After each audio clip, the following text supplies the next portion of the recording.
Boa noite, amigos do Centro Espírita Ibirajara. Estamos mais uma vez reunidos para o estudo do Evangelho.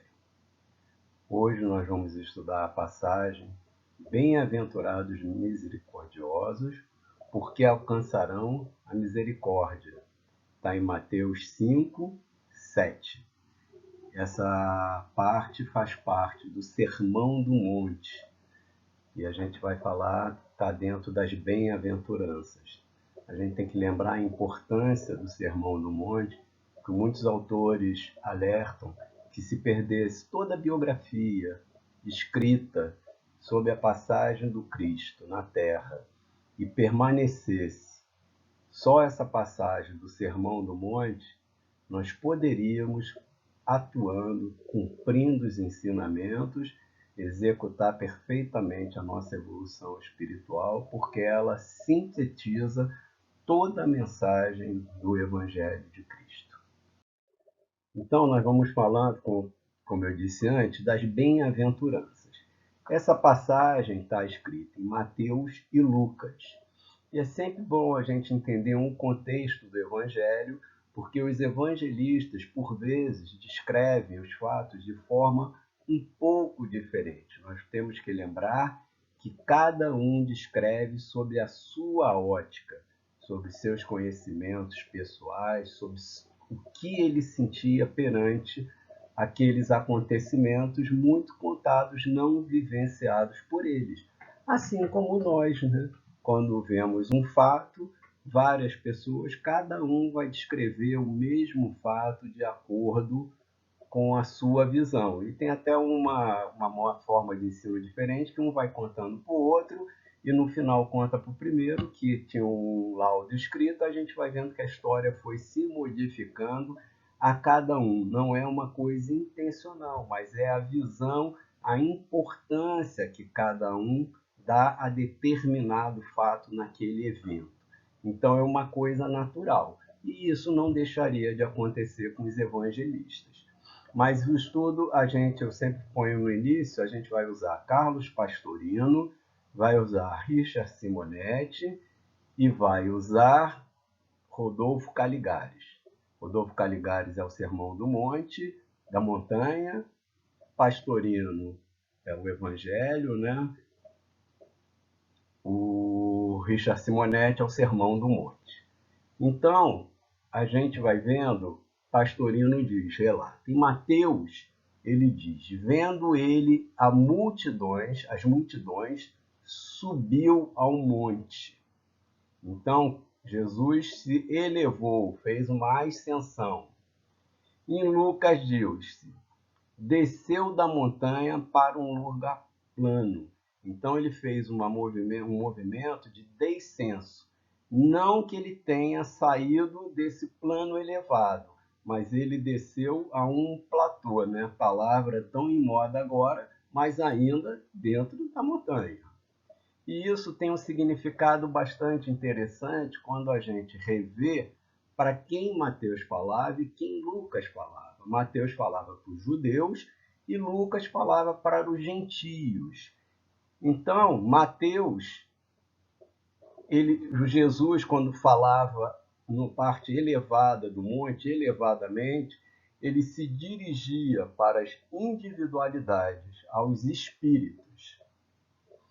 A gente tem que lembrar que o povo de Israel já era um povo que tinha alguma cultura, era um povo monoteísta e que já tinha um certo preparo. Lucas, quando falava para os gentios, ele falava em Roma, um povo politeísta, então tinha que ter, os convertidos, evidente, mas tinha que ter toda uma outra abordagem. Então Lucas desce.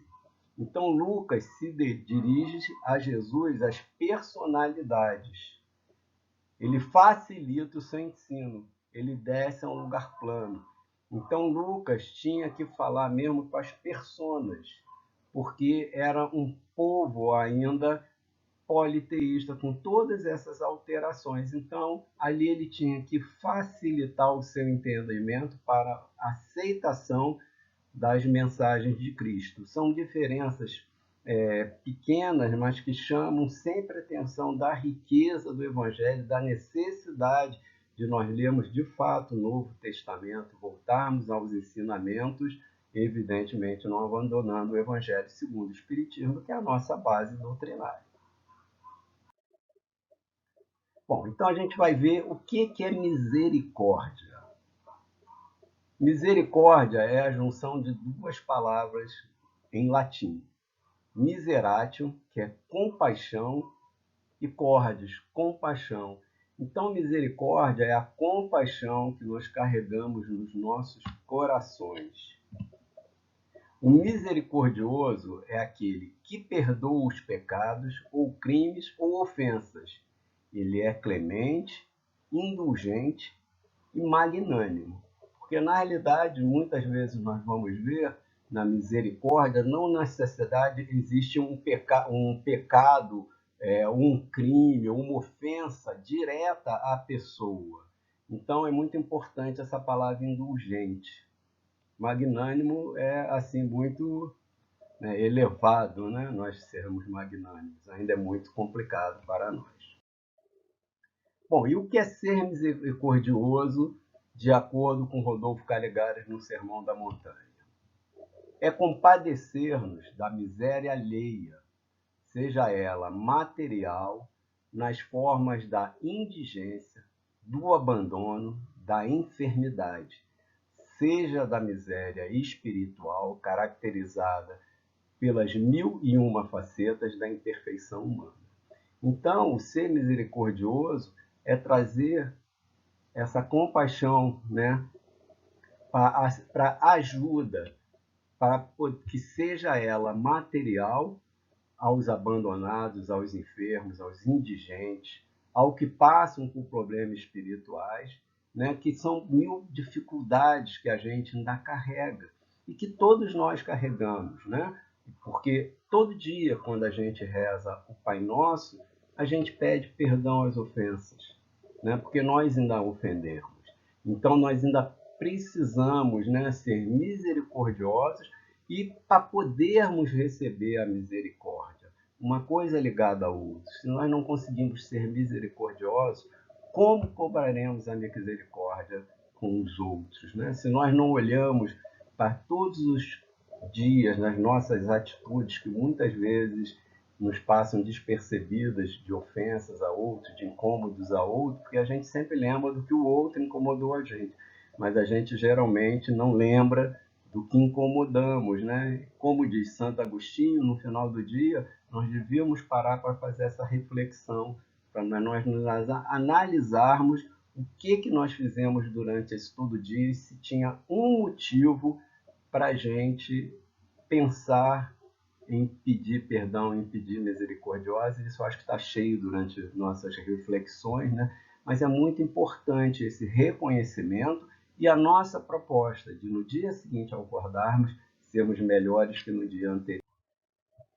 Ser misericordioso é sensibilizar-se à vista desses desgraçados. Aqui ficou essa frase, eu cortei, mas aí fala dos doentes, de várias doenças, né?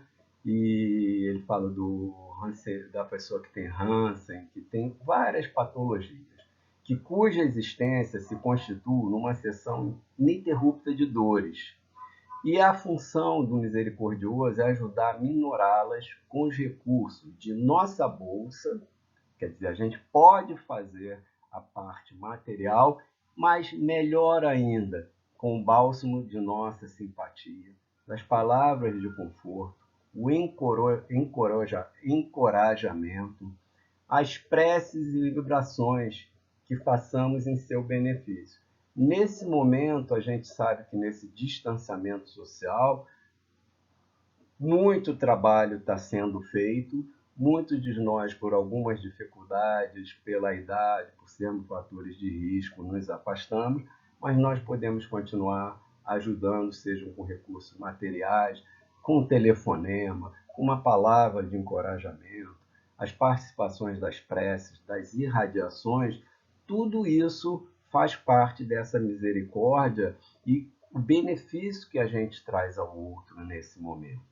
Então, a gente continua nesse trabalho incessante, como a Casa Espírita Ibirajara tem continuado com as suas atividades, esses grupos de estudos, as radiações, tudo que nós temos feito para a melhora do próximo, mesmo não tendo a proximidade física. E Richard Simonetti, na Voz do Mundo, diz: é lei divina que recebamos da vida o que lhe oferecemos. Então é isso, a cada um as suas obras. Nós recebemos o que damos, né? O que proporcionamos aos outros é que, de alguma forma, receberemos. E, principalmente, se nós propiciarmos, sem qualquer interesse, livre de qualquer interesse. Na realidade, a gente não tem que estar preocupado com quanto bônus hora ganharemos por cada prática diária nossa. Esqueçamos isso, façamos. Na hora, nós nos julgaremos, porque o grande julgador dos nossos atos, dessa nossa vida agora, quando passar para o mundo espiritual, seremos nós mesmos, não seremos lá, encontraremos um júri nos aguardando. A nossa consciência que vai mostrar o que nos propusemos e o que cumprimos, o que desejamos fazer, o que não fizemos, e nos prepararemos para um retorno, para a complementação. Bens e males praticados reverterão fatalmente em luzes ou sombras em nosso caminho, flores ou espinhos em nossos dias, a cada um Jesus segundo as suas obras. Então, o nosso caminho vai ser determinado pelos nossos atos, mas uns atos puros, não atos externos, atos internos. Né? Joana de Ângeles diz, né, que a maioria dos compromissos que assumimos não vem da vida passada, são os compromissos que nós assumimos nessa reencarnação. Então, a gente tem que trabalhar com muita atenção nessa encarnação, porque às vezes ficamos pensando, o que eu fiz no passado? Eu tenho que sanar isso, e estamos fazendo uma porção de compromisso, adquirindo vários compromissos na encarnação atual. Né? É evidente que a gente tem que ter um trabalho, sanar, a gente não pode se atuar como atuou aquele servo da parábola dos talentos que recebeu um talento e guardou. Quer dizer, ele passou a encarnação dele toda, ele não fez bem, mas também não fez mal. Em conclusão, não teve nenhum benefício. Se a gente acredita que tem 21 bilhões de espíritos, 7 bilhões encarnados, 14 tentando encarnar para ter essa melhora, de fato a gente tem que estar muito atento para cumprir nossos compromissos de melhora com a misericordiosa reencarnação que nos foi dada pelo plano espiritual. Se esperamos por misericórdia, sejamos misericordiosos. Como eu já tinha dito antes, a gente vai receber exatamente o que nós damos. Se nós desejamos que recebamos a misericórdia, nós temos que começar a ser misericordiosos. A gente tem muita atenção nisso, no que a gente fala. E a palavra do Cristo: amais a Deus acima de todas as coisas e ao próximo como a si mesmo. E principalmente, amai-vos uns aos outros como vos amei.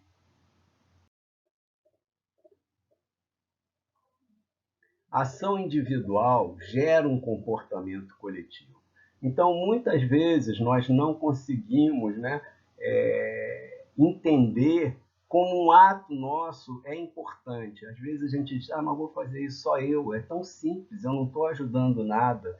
Né? Eu sou tão pequeno, meu ato, mas vai gerar só o nosso pensamento vibrando, a gente sabe que ele alcança esferas infinitas. Então, o nosso comportamento, a nossa prece, mobiliza. A gente indo para as obras de André Luiz, a gente vê que uma prece, eu acho que é entre a terra e o céu, que uma prece de uma adolescente atinge os planos superiores e desencadeia todo um trabalho coletivo de assistência àquele grupo familiar. Então, é uma prece, um ato isolado que teve benefício para todo aquele grupo que necessitava de auxílio.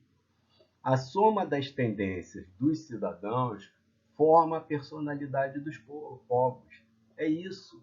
A gente forma, a gente é uma pedra, né, desse muro, mas é essencial para o muro. E mais das vezes essa soma da tendência mostra que a gente não pode se lamentar no povo que a gente está, porque nós somos partícipes dessa personalidade. Então, aquela coisa que volta e meia nós diz, brasileiro é isso, brasileiro é aquilo, brasileiro é isso, brasileiro é aquilo, porque fazemos parte. Nós não podemos nos isentar, porque nós somos um tijolinho desse muro. Então, se a gente melhora a qualidade, vai melhorar a qualidade de todos. Nessa encarnação, o principal compromisso é a evolução individual, mas nós sabemos que a nossa evolução individual provoca uma evolução do todo. Então, nós temos que estar sempre atento a isso. E porque não há misericórdia entre os homens, vemos no âmbito das nações a prevalência dos interesses econômicos sobre as necessidades essenciais da criatura humana, o domínio exercido por países desenvolvidos sobre nações pobres e as guerras geradas pelas ambições desmedidas, o clima de intranquilidade e a exploração do homem pelo homem. Então, esse texto é muito atual. Olha só, a gente vê a prevalência dos interesses econômicos sobre as necessidades das criaturas. E nesse momento da pandemia, eu nem preciso exemplificar como em vários locais o interesse econômico está sendo levado acima dos riscos que as pessoas trabalham. Né? Muitas pessoas que nem se expõem acham correto que outras se exponham desnecessariamente. Evidente, quem tem necessidade de sair, de trabalhar, de executar, saia e faça a sua atividade, principalmente os que têm atividades essenciais. Mas muitas atividades onde estão se forçando a reabrir, a gente sabe que existe só um interesse e não é fácil, é só nós lermos os jornais, vemos as televisões do que aconteceu no Rio no fim de semana. Mas, de qualquer jeito, nós temos que ser misericordiosos com aquelas pessoas, como Cristo falou. Eles não sabem o que fazem. Eles não sabem o que está gerando aquilo, os compromissos que voluntariamente eles estão assumindo e que pode, inclusive, ser prejudicial a entes amados dessas pessoas, levando uma doença para casa desnecessariamente, por coisas que ficaram 3 meses sem fazer e poderiam ficar mais 1, 2 meses, que na realidade provavelmente não mudaria em nada. Quantas coisas nós estamos vendo nesse momento que são desnecessárias, que nós fazíamos e que agora, por não podermos fazer, não mudou nada. Nós conseguimos suplantar e vamos precisar rever. O domínio exercido por países desenvolvidos sobre nações pobres. A gente vem discutindo muito, a pandemia vai trazer uma mudança, e aí a gente vê o presidente dos Estados Unidos comprando 90% da produção do antiviral, que provavelmente tem um efeito benéfico nos doentes com Covid graves.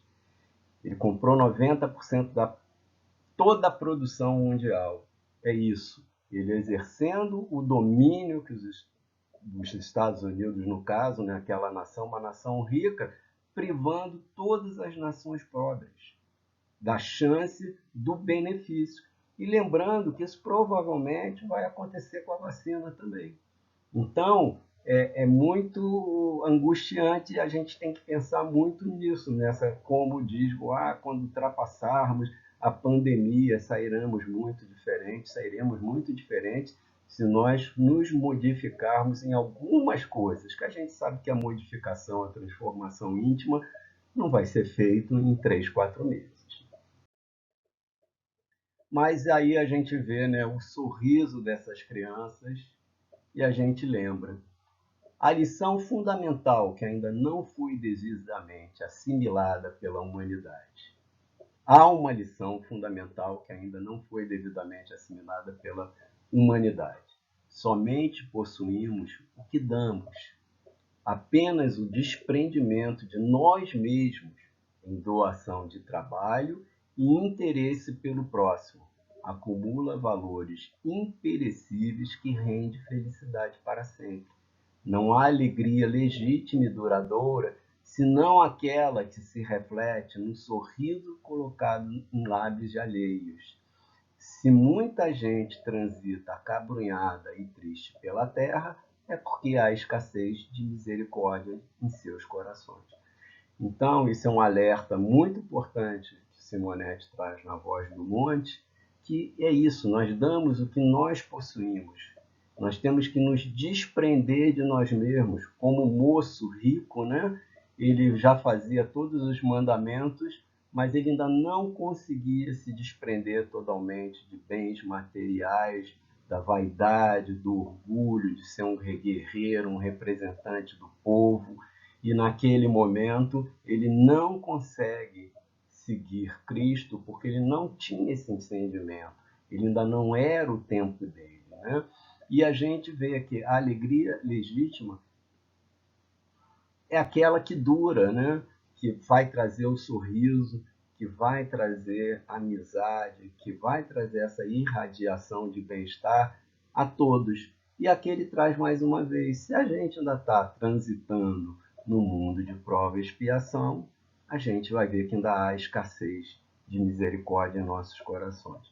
Ao mudar para outros mundos mais evoluídos, cada vez mais teremos misericórdia, né? Cada vez esse tesouro que nós temos aumentará mais em nossos corações, nos nossos pensamentos. Então, deixar essa foto um minuto, de um segundo, para a gente ver, né? Como é agradável a gente ver esses sorrisos e quanto prazer nos dá, né? De ver essa felicidade espontânea transmitida por essas crianças. O amor a Deus acima de todas as coisas e ao próximo como a nós mesmos. E completando, amai-vos como vos amei. Quando o número de pessoas que procurem viver esse princípio redentor de ser misericordioso superar os que estão preocupados apenas com a própria sorte, com esse individualismo, o reino de Deus começará a ser instalado no mundo. Então, nós temos já um ensinamento, ele está todo aí. Nós já estamos racionalmente preparados, intelectualmente preparados, mas está no momento de nós transformarmos todo esse conhecimento intelectual em atitudes, em evolução moral. Jesus ensina que a misericórdia não deve ter limites, quando diz que cada um perdoe seu irmão não 7 vezes, mas 70 vezes 7 vezes. Então, essa é a mensagem que está no Evangelho segundo o Espiritismo, no capítulo 10, no quarto item. Então, a misericórdia não tem, Deus é misericordioso infinitamente, né? Ele não tem limite, e a gente tem que trabalhar essa misericórdia sem limite. E a gente vê também nas obras de André Luiz, de Emmanuel, como os espíritos de luz trazem, mesmo alguns ainda que precisam retornar, reencarnar, como eles já desenvolveram essa misericórdia infinita, né? Eu sempre trago a Alcione, né? Já trouxe outro estudo, vou trazer de novo. Ela abriu mão de estudar música em planetas superiores, né? E desenvolver a parte toda de música para trazer para a Terra, por quê? Porque ela tinha entes amados aqui.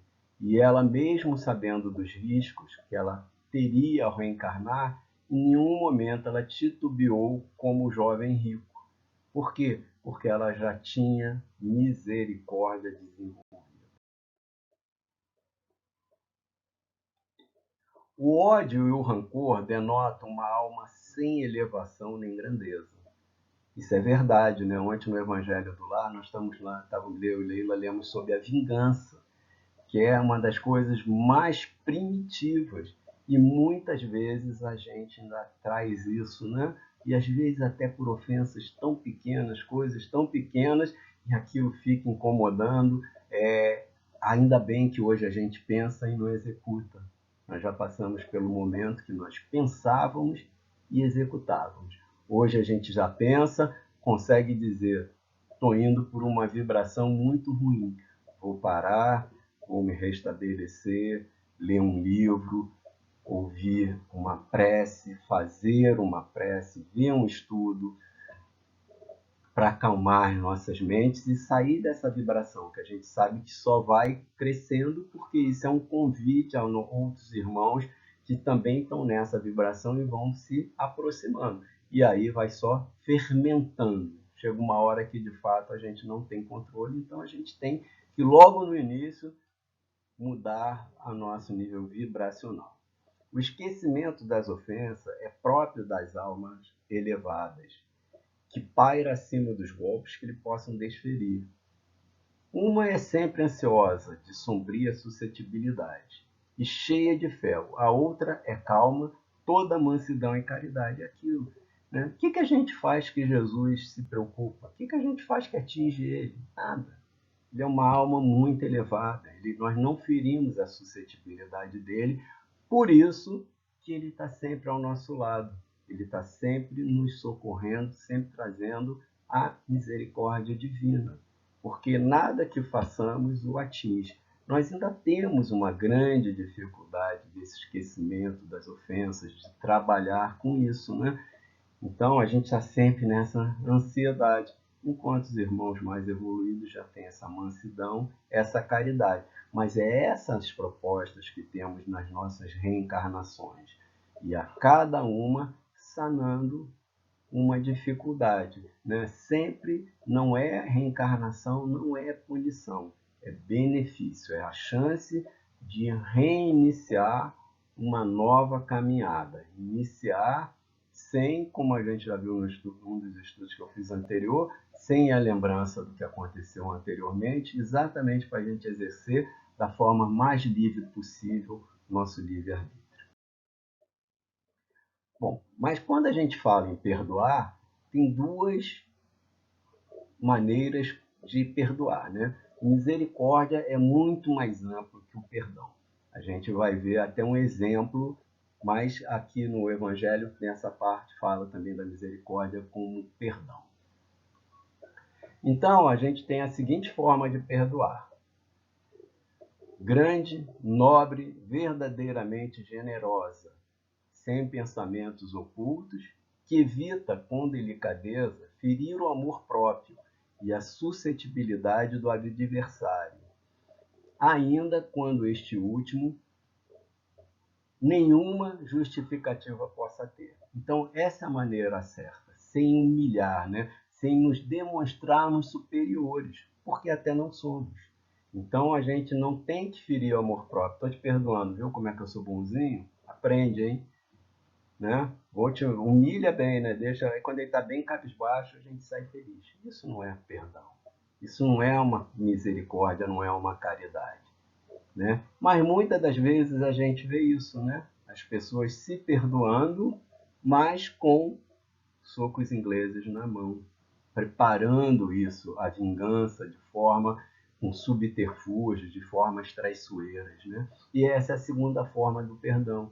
É que o ofendido ou aquele que tal se julga impõe ao outro condição humilhante, quer dizer, ele é superior, ele humilha e faz sentir o peso do perdão, que irrita, porque você não consegue atingir, você só consegue provocar no outro mais irritação, mais dificuldade, que em vez de acalmar, você sopa a brasa quando você deveria apagar essa brasa. Se estende a mão ao ofensor, não faz com benevolência, mas com ostentação. Vede como eu sou generoso. Então nós precisamos ficar muito atentos a esse comportamento, né? Do esquecimento das ofensas. É difícil e, na realidade, essa é uma proposta evolutiva, porque, na realidade, muitas vezes a gente não tem que ressofrer com o ato, né? Ressentir aquela condição que nos levou no momento.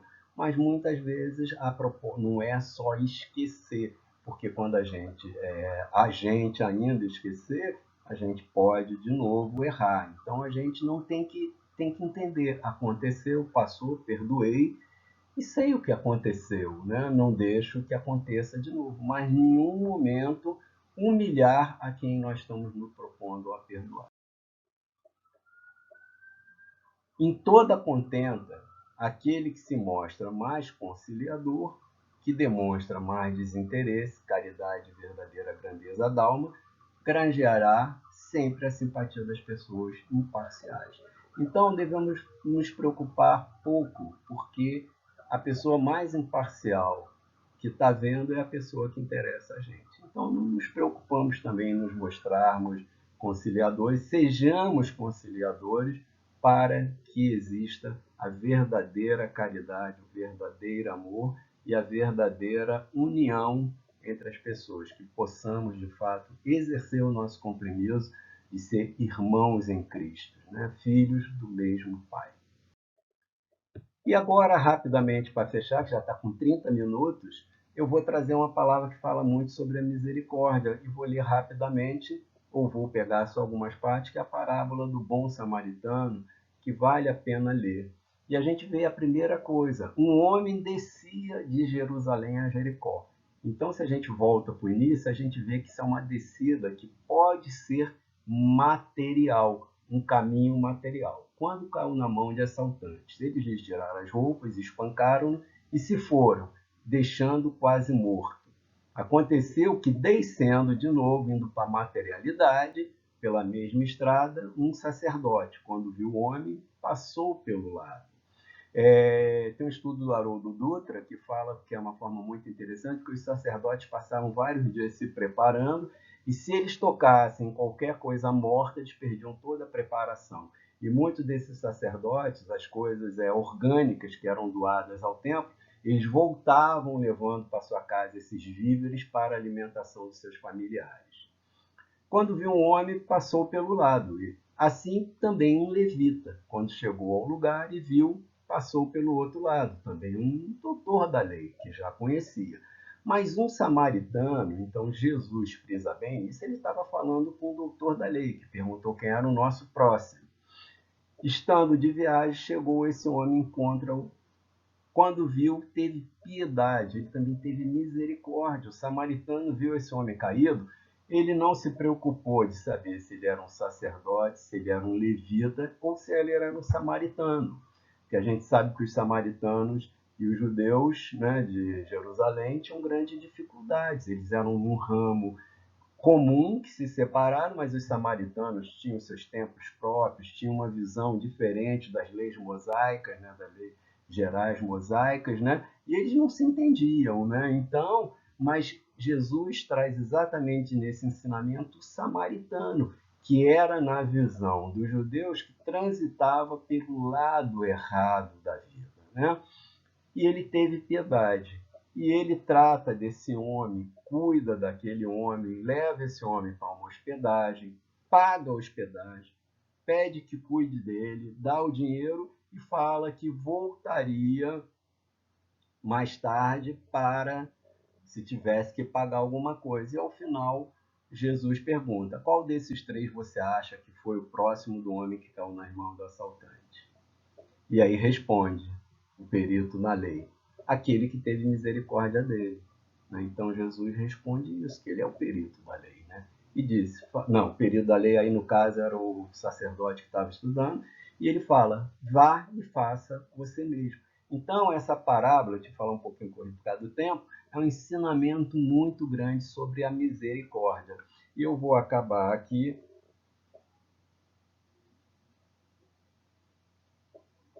lendo um texto, estou pegando aqui do livro Coragem, de Emmanuel, e que ele fala sobre essa parábola. E ele diz assim: quem passasse irradiando amor na estrada, onde o viajante generoso testemunhou a solidariedade, encontraria mais amplos motivos para compreender e auxiliar. Além do homem ferido e arrojado ao pó claramente necessitado de socorro, teria cuidado de apiedar-se do sacerdote e do levita, mergulhados na obsessão do egoísmo e carecente de compaixão. Simpatizar-se-ia com o hoteleiro, endereçando-lhe pensamentos de bondade que o sustentassem no exercício da profissão. Compadecer-se-ia dos malfeitores, orando por eles, a fim de que se refizessem perante a lei da vida.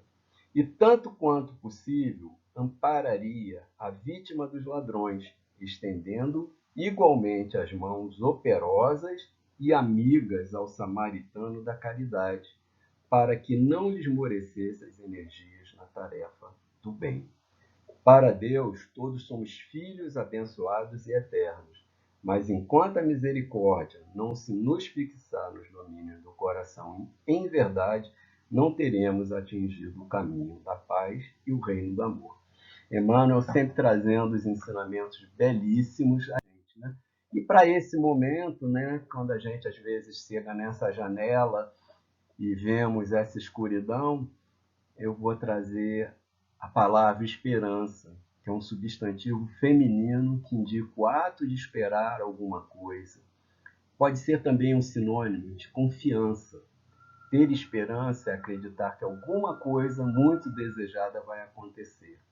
A esperança pode ser fundamentada ou realística, ou baseada em alguma utopia, algo que dificilmente será alcançado. Então, que nós mantemos a esperança, mas mais que manter a esperança, nós vamos passar para outro derivado da palavra, que é o verbo esperançar, que é o transitivo direto e pronominal, é que nós temos que dar ou ter esperança, animar ou animar-se, estimular e estimular-se, esperanciar e esperanciar-se. Então, que nesse momento que passamos por todas essas dificuldades, que acreditemos no amparo divino que está sendo dado a todos nós, e agradecer mais uma vez a Maria Helena, coordenadora de estudo, principalmente a Falange de Luz de Pirajara, que permite que eu possa estar aqui reunido, mesmo à distância com vocês, para fazer esse estudo, um estudo simples, que visa mais, como eu sempre falo, a nossa aproximação e o estímulo ao estudo das leis de Deus. Um abraço a todos.